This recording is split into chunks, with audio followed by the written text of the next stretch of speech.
That way it can be separated, and then I'm going to share my screen.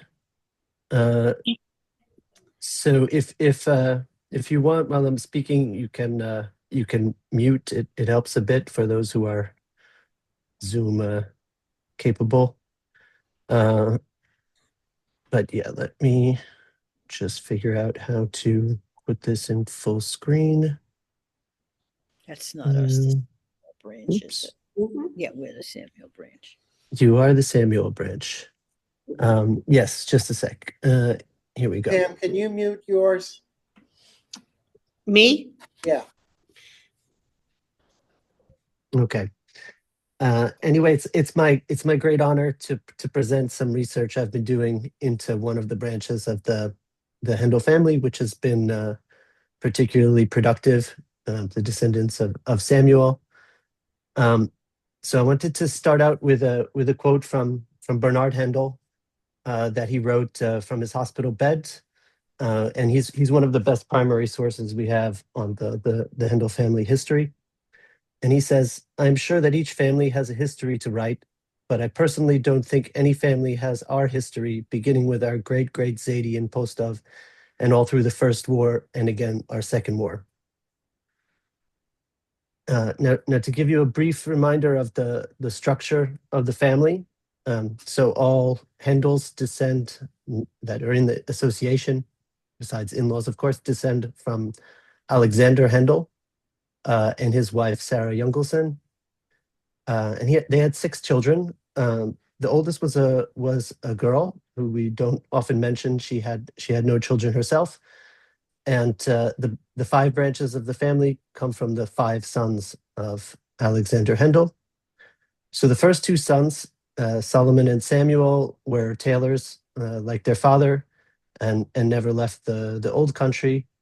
And the 3 younger sons, who we often refer to as the uncles, immigrated to the United States over the period 1891 to 1905. And subsequently, in the period during the early 20s, the children of Solomon and Samuel immigrated, and those we often refer to as the nephews, although as we'll see, there are also women.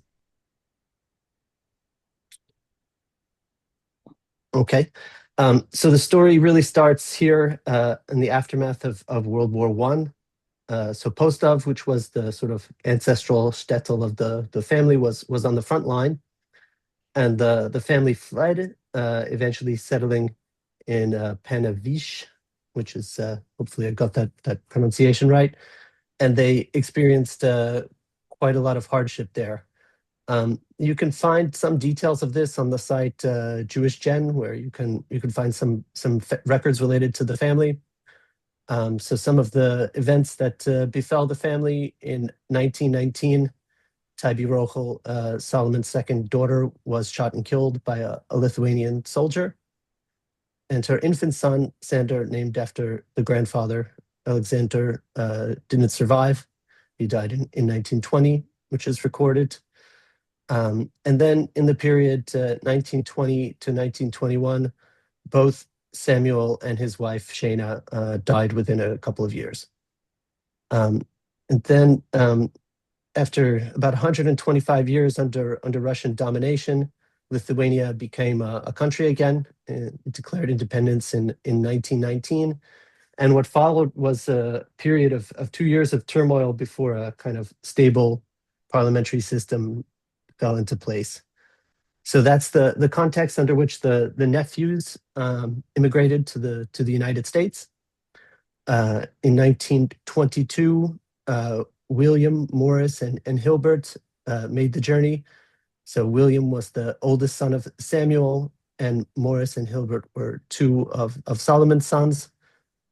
In particular, Morris, so William and Hilbert were extremely successful businessmen later on. Here you can see the ship Manifest, which is part of the collection of mementos that are stored in our Google Drive. And if you zoom in, you can see that Morris actually entered under a fake name. He was using his brother's identity, Israel, who was somewhat of a forger of documents. Okay, so I wanted to give some recollections. So we have two excellent sources of family history. One is from Lillian, two among many, but one is from Lillian, William's wife. And regarding the Samuel branch, I wanted to read some excerpts. So turning to the family of Samuel and Sylvia is Shana. Their oldest child was Chayasara, who early on showed skills with numbers. Her father, recognizing this, somehow managed to scrape together enough money to get her at a school maintained by members of the Russian Orthodox Church. She was cautioned to ignore religious studies as such while absorbing arithmetic. Masha William was the eldest son and had to help his parents sustain as well as possible the rest of the family. Frida, William's younger sister, was followed by Abe. Then came a child who accidentally died from an inedible substance, and the last child was Harry. Samuel and Sylvia suffered the trials more and both became ill. Sylvia died first, and although help came from the uncles in America, it proved too little too late for Samuel himself, who died in 1921. She actually got it backwards. Samuel died first in 1920 and Sylvia in 1921. So what Bernard had to say, he remembered Zajavar Street in Postov. The first house belonged to Uncle Shmuel Leib, Samuel, and had a front door with a room full of clothes and suits. It was also called a store. Our uncle Shmuel Leib, rest in peace, with his family also came to Panavish. I remember their house. There were two beds in the whole house. Uncle and aunt were sleeping, sorry for the typo, in two separate beds. The children were sleeping on the floor and also at the foot of the parents' bed. In that modern apartment, I think that's humor, lived Uncle Shmuel Leib, Aunt Shana, with their two daughters and three sons. My son William, Avraham, Yetzel, Abe, and Hirschka Harry. Also Chai Shora and Fradka, Frida. When my father came in, his brother, being sick in bed, told him a dream that he dreamed last night, that he was in heaven and a lot of angels prepared for him the most delicious meal. While he was eating, the angels were dancing for him. My father, when he came home, told us about the dream and said that he is afraid the dream is not good. And that same day, God took away our uncle Shmuel Leib. So that's about the death of Samuel. Okay, so now we begin some of the documents I found. So this is Shana, Samuel's wife, her passport, which was issued by Germany during the German occupation. And this turned out to be a rather important document because it proved the identity of the family, as most of the documents were destroyed in the war. So this was part of the dossier that they used to get internal passports. There's an interesting quote from Bernard about the period of the German occupation.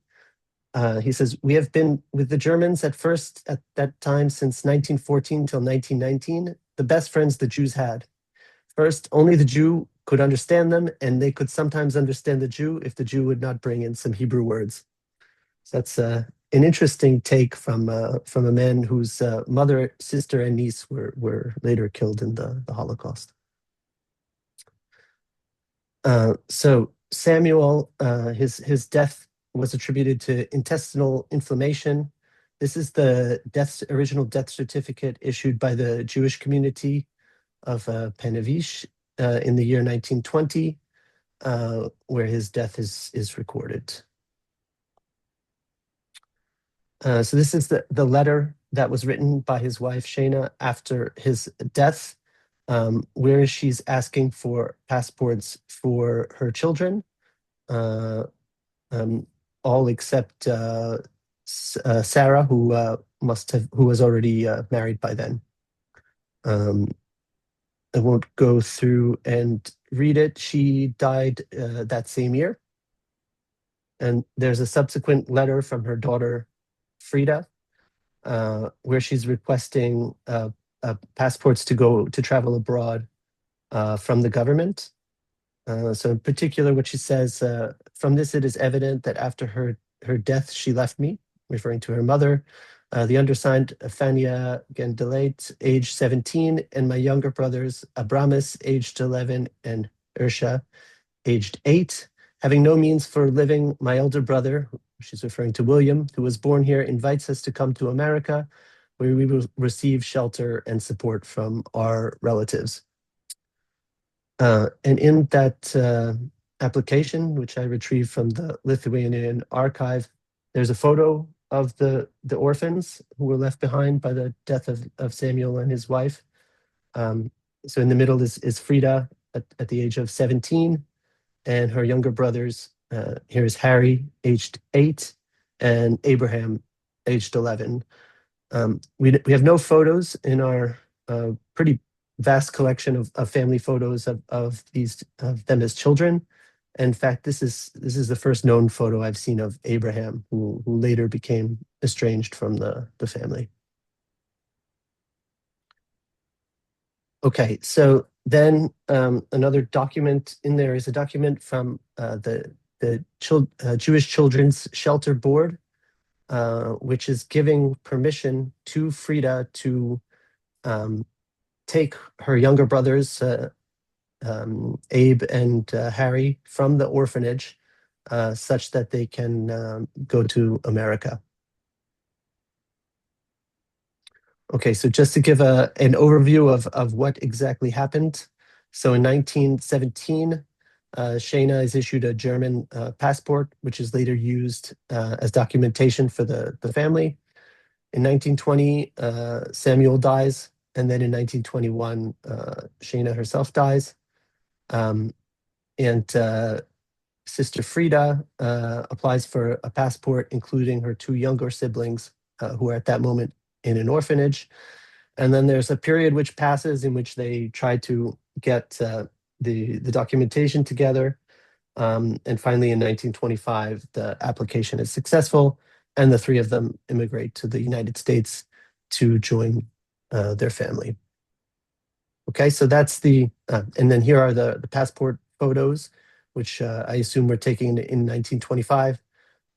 So here's Frida at the age of 20, and her younger brothers, Abe and Harry, in somewhat tattered caps.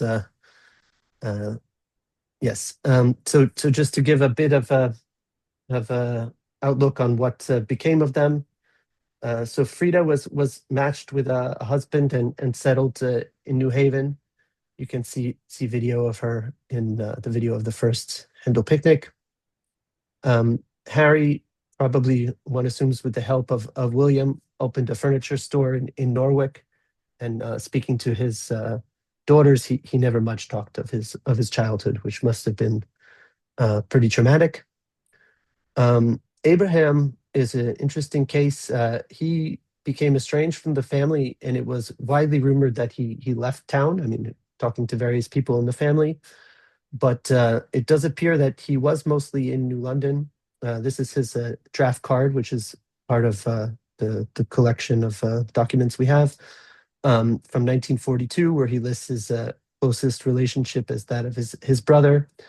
And then in 1944, one finds an article in the Day where he's sentenced to 3 months in jail for a burglary. He was homeless at the time, and somebody had taken him into a Negro lodging house, and feeling bad for him. And then he actually committed burglary there and was trying to resell some of the stuff he had taken. So clearly, Abraham hit some hard times, but we don't know what happened to him after 1944. I have not found any further documents related to him. Okay, so then the second part concerns the sister, so the eldest girl, Chaya Sarah. So I showed at our last meeting this version of the family tree. So you can see the 5 branches over here, and then each of their children over here. And the Star of David denotes those who died in the Holocaust.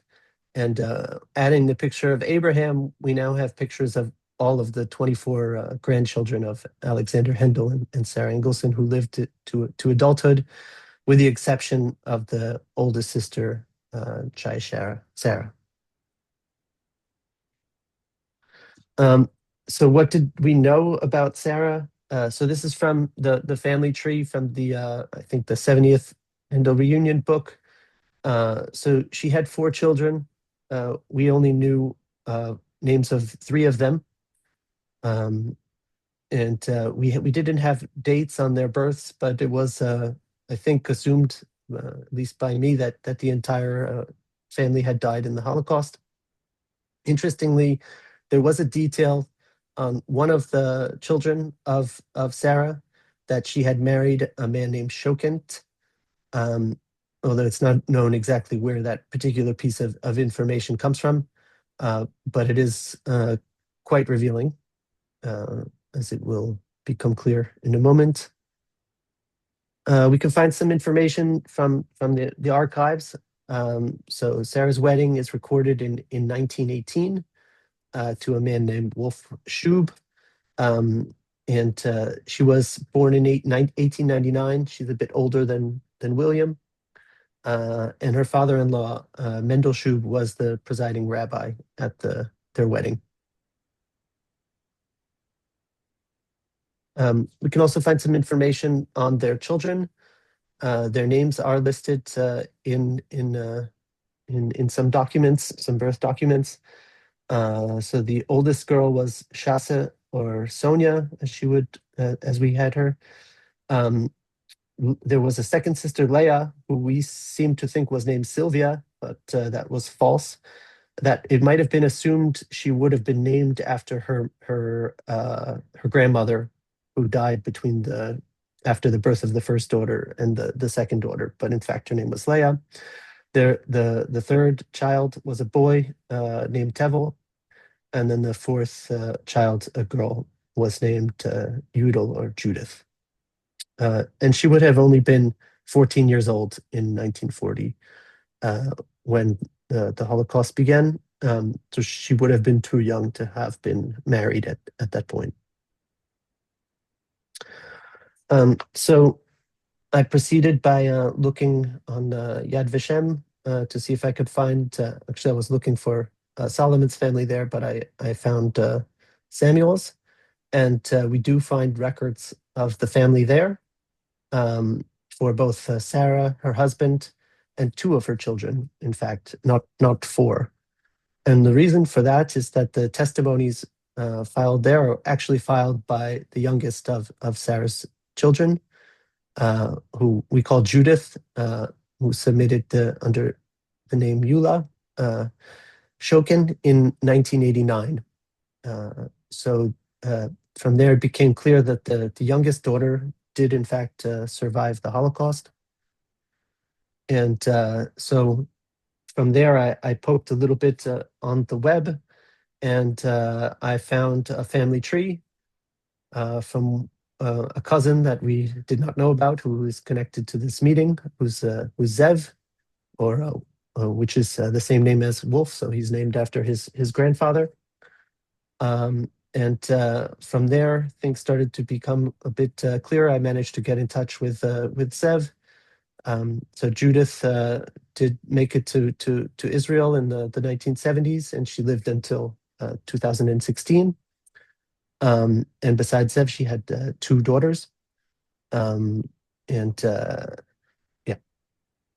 So I want to, Zev sent me some information that I would like to read for you, which recounts how Judith, Sarah's daughter, managed to survive the Holocaust.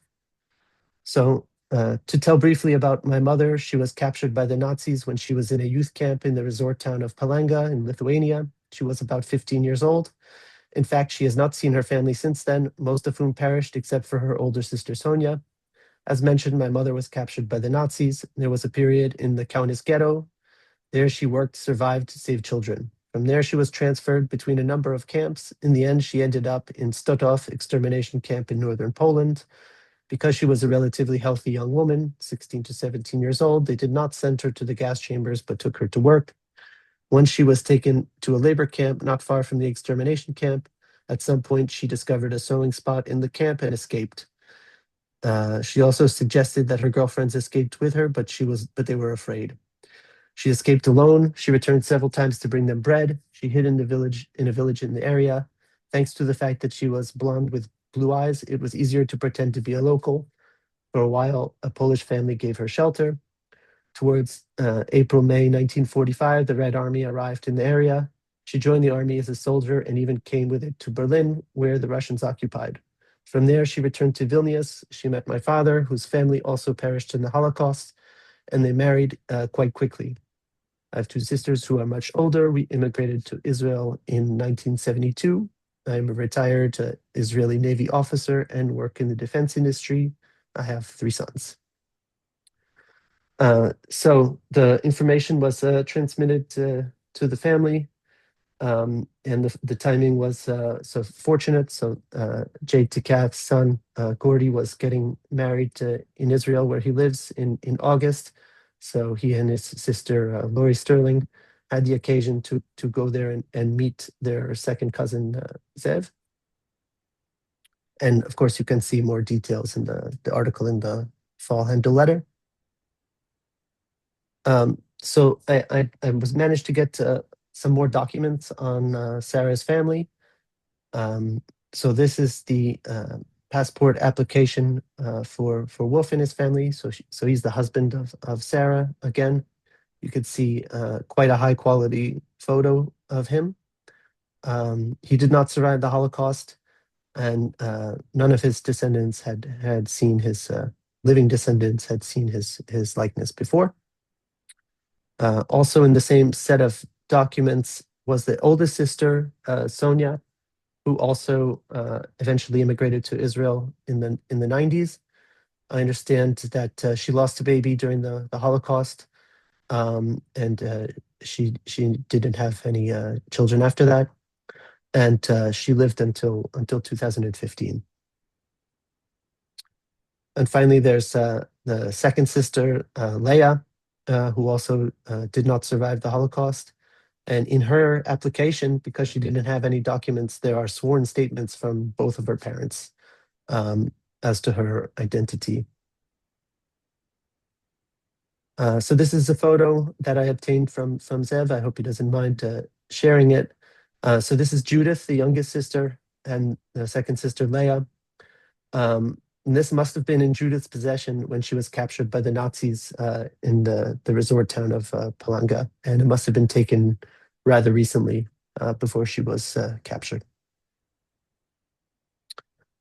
These photos are also obtained from Zev, and they show Judith with military company as they marched on Berlin for at the culmination of the war. You can see her in military uniform. And as I said, so she remained in Lithuania under the USSR until the 1970s, when she eventually immigrated to Israel. So this is Judith and grandchild much later in Israel. And she passed away in 2016 at nearly 90 years of age, just months after her sister Sonia. And we assume she was unaware of her family in the USA. So this is a letter transcribed, a sworn statement from Sarah with her signature, where she says, so I am Sarah Shub Gendel, daughter of Samuel, 40 years old, of the Jewish faith. And she gives her address and testifies that her daughter Leah is her and her husband's daughter, and that she was born in 1921 in Penavish. So I was not able to find in that set of documents any photo of Sarah, but finally I did manage to find one. It was a bit tricky because it was sort of misfiled under the name Gandel instead of Gendel. So here she is. This photo is taken on December 18th, 1925. This is Sarah, the oldest daughter of Samuel. And looking back at the dates, she must have already been a mother of three children and was pregnant at the time with her youngest daughter, Judith. So now we finally have a photo of the last of the Hendel grandchildren. And just as a note, I assume Sarah was probably named after her grandmother, Sarah Ingelson, who must have died in the 1890s. So we may have already had a photo of her. This is the famous photo of Minna Levine's wedding in 1938 in Panavish, and these we had labeled everybody uh, based on the text in the back, which was translated from Yiddish, and these two cousins, who she called cousins in the back, didn't have their identity, but you'll notice that the man certainly looks quite a bit like the photo of Wolf Schub, which would tend to indicate that the woman standing next to him was probably Sarah, although it's not completely obvious from the photo. So just to say that nearly everybody here in this photo was killed in the Holocaust. Uh, it's well known, of course, that Israel survived. He was in the Red Army and eventually also made his way to Israel, seemingly unaware that Sarah's children eventually settled there. His father, Gershon, I discovered, was also evacuated. He went to Uzbekistan, but it's not clear what happened to him from there. Okay, so so just filling out the tree. So these are Sarah and Wolf and their children, and with the help of Zev, I filled in the rest of the descendants. So here you can see we actually have quite a number of cousins in Israel that we didn't know about. So to conclude, so we are indeed, as Bernard says, very fortunate that our family history has been lovingly documented over generations. Yet somehow some important pieces of the story seem to slip through the cracks.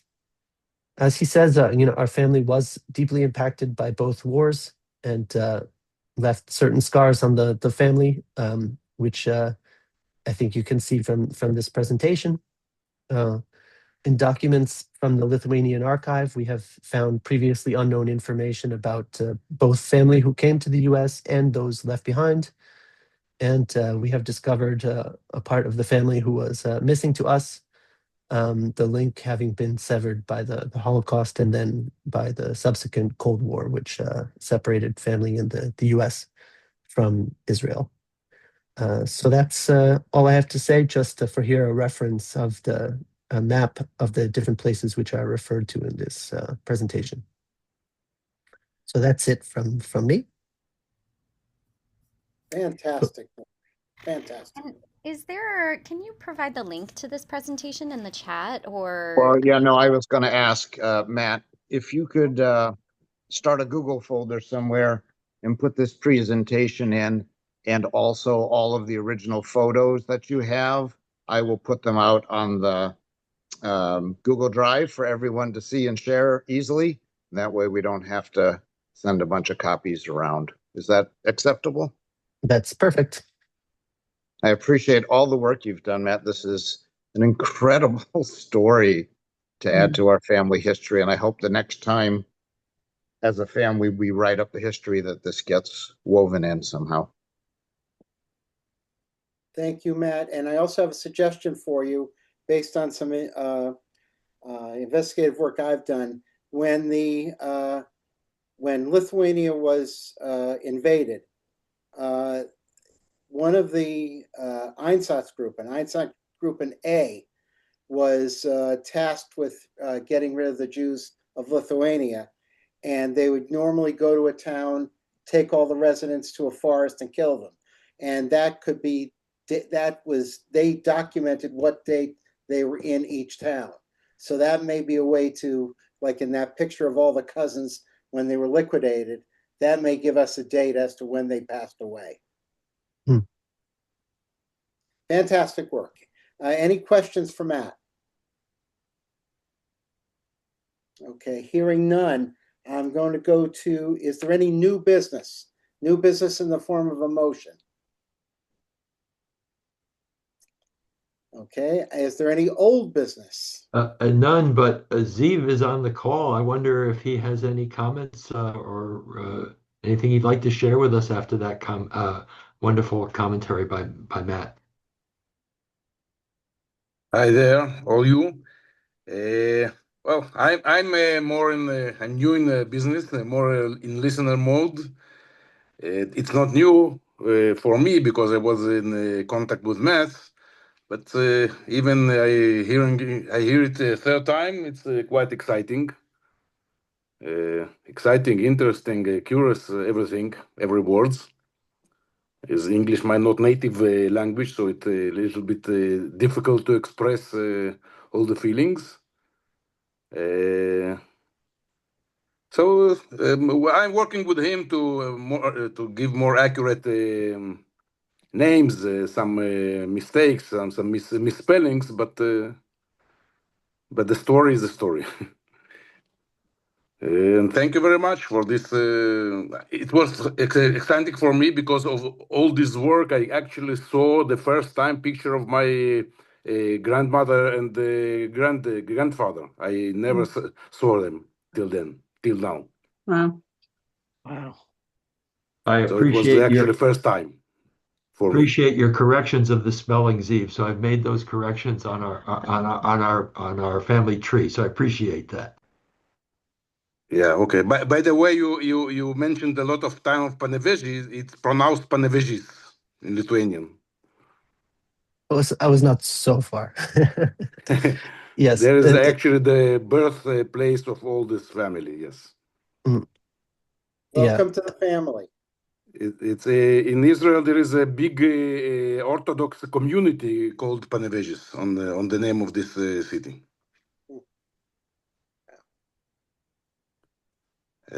That's all for now. Okay. Thank Yes. you. Thank you. Do we have any good and welfare? Anybody? Only one other thing, Barry. I had many years ago, I interviewed William on a tape, and I think I still have the tape. And I was wondering, it's on a tape that I can't even listen to anymore. But I was thinking that maybe, and Mark, give me your input on it, that maybe we should, if it's still audible, have it digitalized and put into our archive. Do you think that would be something we should do? Yeah, absolutely. Technology today is such that if we digitize it, we could actually get a transcript out of it automatically too with AI, which is nice. I personally do not have the capability to play a cassette tape, but I could look for something that would have the outputs I need to digitize, because I do have the digitizing hardware and software, as long as we had a tape player that had the appropriate outputs. Does anyone own a cassette player? I don't have one that works, but I know in Mystic they have a company. I just think it might be worth a few bucks that it Oh, sure. would cost. Yeah, if they'll do it for us. Yeah, Yeah. if they could do it and send me the digital file, I could create a transcript from it and post both the audio and the transcript. If there's no objection from the rest of the family, I'll see if I can do that. I think that's a good use of family money. Sounds good. Absolutely. Okay, go ahead. Go ahead. Say Barry. Anybody else have good and welfare? It's okay. Okay, hearing none, I think we'll adjourn. We'll have another meeting of the Family Society on Zoom, probably in February or March. I'll come up with some dates. Barry before he leaves. Anything else? Whatever you want to say, go ahead. Barry, Yes, go ahead. to anyone who was as interested in this as I, as William's daughter, and at 92, the generation again passes on. I think the information gathered and what they're going to do is absolutely necessary to keeping us together. Thanks. Agreed. And big thank you to Matt for all the work. This is not amazing easy. work. Not easy to track this stuff down, especially digitally. So Matt, thank you so much. Matt, Amazing My work. pleasure. one other thing, Matt. Thank you. You may want to check the Social Security death index. I found an Abraham Hendel in there who passed away in 1977. I don't know if it's the same one, but it might be worth taking a look at. Okay. That's the one Excellent. who was like, All right, I want to wish yeah, you made all a sense to himself. Maybe. That's what he's saying. Yeah, that's maybe. Yeah. I want to wish you all an upcoming happy Hanukkah and a Yeah. happy New Year. Yeah. And hopefully the new year brings good health and good tidings. And we'll see you in the spring. Okay. Thanks, Bye. Thank you everybody. very much. Bye-bye, Bye, everybody. Bye, everyone. everyone. Thanks, Bye. everyone. Everybody Bye. take care. You too, You Bev. too, Bev. Bye. Bye. Bye.